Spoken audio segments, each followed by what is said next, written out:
दोस्तों, आज से हम राजस्थानी साहित्य के बारे में जानेंगे। दरअसल दोस्तों, राजस्थानी साहित्य को 3 भागों में विभाजित किया गया है। नंबर 1, प्राचीन काल या वीर गाथा का काल। यह 8वीं सदी से 15वीं सदी तक का काल था। नंबर 2 है मध्यकाल। इसे साहित्य एवं साहित्यकारों का काल भी कहा जाता है। दोस्तों, यह 15वीं सदी से 19वीं सदी तक का था। तीसरा है आधुनिक काल। इसे इतिहासकारों का काल भी कहा जाता था। यह 19वीं सदी से वर्तमान तक का काल है। प्राचीन कालीन साहित्य के बारे में जानेंगे। इस काल में वीर गाथाओं को लिखा गया। यह 8वीं सदी से 15वीं सदी तक का काल था। दोस्तों, इस काल में काफ़ी ग्रंथ लिखे गए, जिनमें प्रमुख ग्रंथ है। पहला है नेमिनाथ बारह मासा।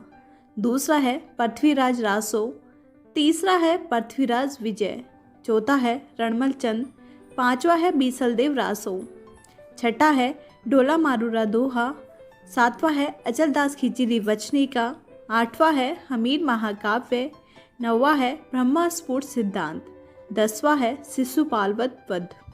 दोस्तों, प्राचीन काल के वीर गाथाओं से परिपूर्ण ये ग्रंथ प्रमुख थे। उन प्रमुख ग्रंथों को एक एक करके अच्छे से जानेंगे।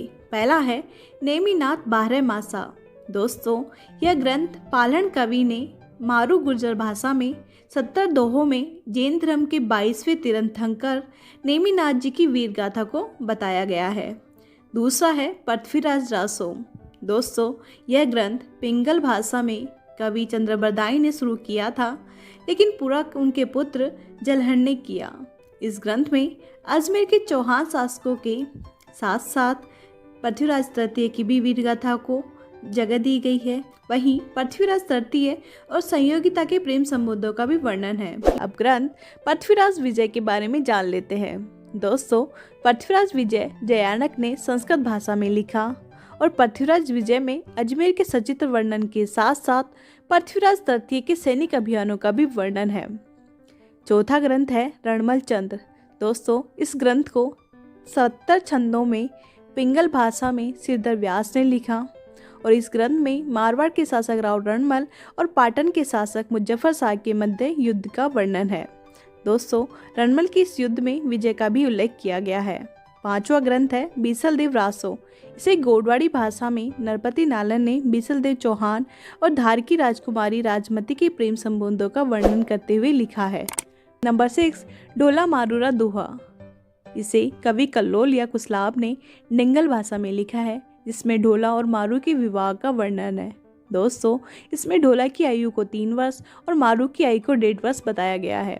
नंबर 7 है अचलदास खिचड़ी वचनी का। इसे गद्य शैली में शिवदास गांडर ने लिखा। यह चारण साहित्य में गद्य शैली की प्रथम रचना है। दोस्तों, 1423 ईस्वी में गागरोन के शासक अचलदास खिची और मांडू के शासक होशंग शाह के मध्य हुए युद्ध का आखो देवखा इसमें वर्णन है, क्योंकि शिवदास गांडन खुद इस युद्ध में मौजूद थे। राजस्थानी साहित्य में अब तक हमने प्राचीन काली साहित्य के ग्रंथ बारह मासा, पृथ्वीराज रासो, पृथ्वीराज विजय, रणमल चंद्र, बीसलदेव रासो, ढोला मारूरा दोहा, अचलदास खिचिकारी वचनिका आदि ग्रंथों को जान लिया है। दोस्तों, 8th ग्रंथ है हमीर महाकाव्य। इसे नयनचंद सूरी ने लिखा। इस ग्रंथ में रणथंभौर और नाडोल के चौहान शासकों के साथ साथ मोहम्मद गौरी ने पृथ्वीराज चौहान तृतीय को अजमेर में बंदी बनाकर रखा था, उसकी भी जानकारी मिलती है। अब प्राचीन कालीन साहित्य समाप्त हो चुका है। दोस्तों, मध्यकालीन साहित्य के बारे में जानेंगे। मध्यकालीन साहित्य को साहित्य एवं साहित्यकारों का काल कहा जाता है। यह 15वीं से 19वीं सदी का काल था। अतः हम एक एक करके साहित्यकार और उनके साहित्य को जान लेते हैं। नंबर 1, बीठी सूजा। यह बीकानेर के शासक राव जेतसी के दरबारी कवि थे। इन्होंने पिंगल भाषा में राव जेतसी रो छंद नामक ग्रंथ लिखा, जिसमें राव बीका, लूणकरण एवं राव जेतसी का वर्णन है। दोस्तों, इस ग्रंथ में लूणकरण को कलयुग का कर्ण कहा जाता है।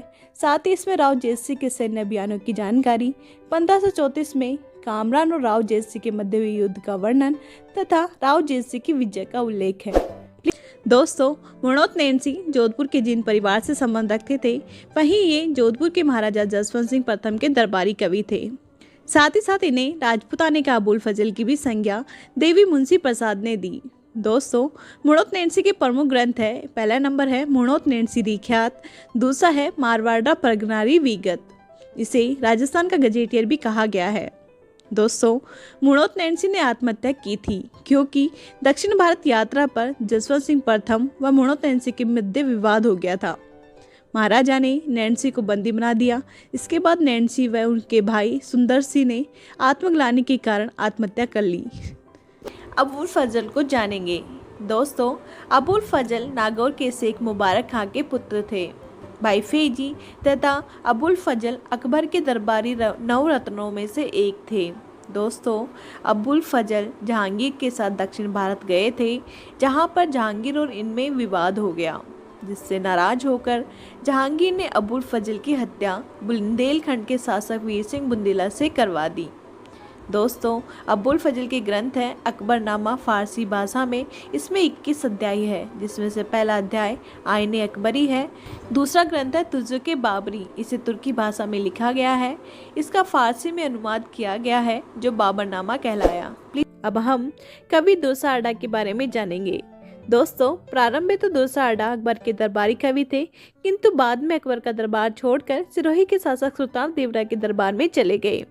कवि दुर्साहड़ा ने राजस्थान के 3 शासकों के बारे में खूब लिखा है, जिन्होंने स्वतंत्रता की लड़ाई अकबर से लड़ी थी। Number 1 Rao Chandrasen, number 2 Maharana Pratap, number 3 सुल्तान देवरा। इनके प्रमुख ग्रंथ है विरुद्ध छत्री, कीरतार बावनी, महाराजा गज सिंह, अमर सिंह घोत्री। कवि दुर्साहड़ा ने वेली किशन रुक्मणी रिख्यात को 5वां वेद, 19वां पुराण और 109वां उपनिषद कहा गया है। कवि बांकीदास मारवाड़ के शासक महाराजा मान सिंह के दरबारी कवि व मित्र थे। ये राजस्थान के प्रथम कवि थे, जिन्होंने सर्वप्रथम अंग्रेजों के विरुद्ध चेतावनी गीत लिखे। दोस्तों, इनके प्रमुख ग्रंथ हैं बांकीदास रिख्यात, भुरजाल भूषण, नीति मंजरी, कुकवी बत्तीसी और दातार बावनी। दोस्तों, इसके अलावा महाराणा कुंभा ने संगीत शास्त्र में 4 ग्रंथ लिखे थे। वो भी मध्यकालीन साहित्यकार थे। पृथ्वीराज राठौर बीकानेर के शासक राव कल्याणमल के पुत्र तथा महाराणा राय सिंह के भाई थे। दोस्तों, 1570 ईस्वी में पृथ्वीराज राठौर अकबर की सेवा में आगरा चले गए तथा यहाँ अकबर के दरबारी कवि बन गए। इन्हें डिंगल का हेरोज भी कहा जाता है। इनके प्रमुख ग्रंथ है वेली किशन रुक्मणी रिख्यात, इसमें 4000 दोहे हैं। दूसरा है दसम भागवत का दोहा, तीसरा है गंगा लहरी, चौथा है कल्लाजी रायमलोद की कुंडलियां। दोस्तों, अकबर ने पृथ्वीराज राठौर को गागरोन का दुर्ग जागीर में दे दिया था। यह पीथल के नाम से कविता लिखते थे। दोस्तों, कन्हैयालाल सेठिया की पृथ्वीराज राठौर और महाराणा प्रताप के मध्य संवाद की पीथल पातक नामक कविताएं भी है, जिसमें पाथल महाराणा प्रताप को कहा गया है। राजस्थानी साहित्य में अब तक हमने मध्यकालीन साहित्य और साहित्यकारों को करीब करीब जान लिया है। अब हम इस वीडियो में बचे हुए साहित्यकार सवाई प्रताप सिंह, महाराणा सावंत सिंह, महाराजा बुद्ध सिंह और महाराजा जसवंत सिंह को जान लेते हैं। सबसे पहले जानेंगे सवाई प्रताप सिंह को। दोस्तों, ये जयपुर के शासक और श्री कृष्ण के बहुत बड़े भक्त थे और ये ब्रजनिधि नाम से कविताएं लिखते थे और इनकी कविताओं का संग्रह ब्रजनिधि ग्रंथावली में संग्रहित है। दूसरे हैं महाराणा सावंत सिंह। दोस्तों, ये राजा नागीदास थे जो किशनगढ़ के शासक थे और ये श्री कृष्ण के इतने बड़े भक्त थे कि इन्होंने राजपाट त्याग दिया और संन्यास लेकर वृंदावन चले गए। ये नागर सामुच्च नाम से कविताएं लिखते थे। अब इनके दोनों के अलावा है महाराजा बुद्ध सिंह। ये बूंदी के शासक थे और इन्होंने नेहतर नामक ग्रंथ में कृष्ण भक्ति आधारित ग्रंथ लिख दिया है। अब बात कर लेते हैं जसवंत सिंह प्रथम की। ये महाराणा के शासक थे और इन्होंने रीति और अलंकार युक्त भाषा भूषण नामक ग्रंथ की रचना की थी। दोस्तों, अब तक हमने राजस्थानी साहित्य में प्राचीन कालीन और मध्यकालीन साहित्य को ही जाना था। अब हम आधुनिक काल के साहित्य को भी जान लेते हैं। आधुनिक काल के साहित्य को इतिहासकारों का काल कहा जाता है। यह 19वीं सदी से वर्तमान तक का काल था। अतः आधुनिक साहित्य में दोस्तों हम सबसे पहले जान लेते हैं कर्नल जेम्स टोड को और उनके साहित्य के बारे में। कर्नल जेम्स टोड ने राजस्थान का इतिहास अंग्रेजी भाषा में लिखा था। इनका जन्म 20 मार्च 1782 में इंग्लैंड के इंग्लिटन प्रांत में हुआ था, लेकिन ये मूलतः स्कॉटलैंड के निवासी थे और इनकी प्रारंभिक शिक्षा भी स्कॉटलैंड में ही हुई थी। दोस्तों, इनकी माता मेरी हेडली और पिता जेम्स थे जो इंग्लैंड की आर्मी में एक सैनिक थे। इनकी पत्नी क्लेटबर्ग थी। इन्होंने अपना गुरु मांडलगढ़ भीलवाड़ा में यति ज्ञानचंद्र को बनाया। कर्नल जेम्स टोड के घोड़े का नाम अलबूज था। इनकी उपाधि कर्नल और पारिवारिक उपाधि टोड थी। इनके उपनामों की बात कर लेते हैं। इन्हें घोड़े वाला बाबा या राजस्थान इतिहास का जनक कहा गया है। दोस्तों, इन्होंने राजस्थान का इतिहास सर्वप्रथम संपूर्ण, सुव्यवस्थित एवं क्रमबद्ध तरीके से लिखा था, इसलिए इन्हें जनक कहा गया। कर्नल जेम्स टोड सर्वप्रथम भारत में 1798 ईस्वी में बंगाल में आए, जबकि राजस्थान में ये 1806 में मंडलगढ़ भीलवाड़ा में आए थे। दोस्तों, ये पॉलिटिकल एजेंट बनकर भी आए थे। मेवाड़ और हाड़ौती के उदयपुर में उस समय महाराणा भीम सिंह का काल था। 1822 ईस्वी में ये इंग्लैंड जाते समय इन्होंने क्या किया, मानवरी का शिलालेख अपने साथ लेकर चले गए, लेकिन उसमें वजन ज़्यादा होने की वजह से इन्होंने समुद्र में फेंक दिया और इन्होंने 24 वर्ष तक भारत में नौकरी करी और इनकी मृत्यु 18 नवंबर 1835 को हो गई थी। Number 1, annals and antiquities of Rajasthan 1829 ईस्वी में लिखी इन्होंने, जबकि दूसरी है central and western Rajput state 1832 ईस्वी में। दोस्तों, इन दोनों पुस्तकों के संपादनकर्ता विलियम क्रूक रहे हैं और टोड ने ये पुस्तकें विलियम बेंटिंक को समर्पित करी है। दोस्तों, उन्होंने अपनी पुस्तकों में राजस्थान, रायथान और रजवाड़ा शब्दों का प्रयोग किया है। उन्होंने राजस्थान को यूरोप की थर्मोपली जैसे शब्दों की भी संज्ञा दी है।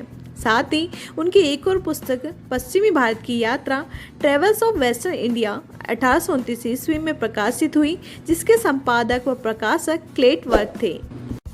कवि सूर्यमल मिश्रण आधुनिक राजस्थानी साहित्य के काव्य और नव जागरण के जनक और बूंदी के शासक महाराव राम सिंह के दरबारी कवि थे। ये आधुनिक काल में डिंगल परंपरा के प्रथम और अंतिम कवि हुआ करते थे। दोस्तों, इनके प्रमुख ग्रंथों की बात कर लेते हैं। ये हैं वंश भास्कर, वीर सतसई, बलवंत विलास, राम जाट या रामानु जाट, मयूरचंद। इनके वंश भास्कर में बूंदी राज्य का इतिहास गद्य शैली में 1840 ईस्वी में लिखना प्रारंभ हुआ, लेकिन पूरा मुरारी दान ने किया। यह ग्रंथ बहुत बड़ा होने की वजह से विश्वकोशीय ऐतिहासिक ग्रंथ कहा जाता है। अगर वीर सतसई की बात करें तो यह ग्रंथ समय पलटी शीश नामक दोहे से शुरू होता है और उनका यह ग्रंथ भारतीय जनमानस में जागृति लाने के लिए लिखा गया था। दोस्तों, इसमें राजस्थान के क्रांतिकारियों का भी उल्लेख है। वहीं इनके बलवंत विलास में महाराजा बलवंत सिंह का चरित्र वर्णन है और ये एक चरित्र वर्णन ग्रंथ है, जबकि रामानुजाट ग्रंथ सूर्यमल मिश्र ने 10 वर्ष की आयु में लिखा था। दोस्तों, कन्हैयालाल सेठिया जी राजस्थानी भाषा के प्रबल समर्थक व विद्वान थे।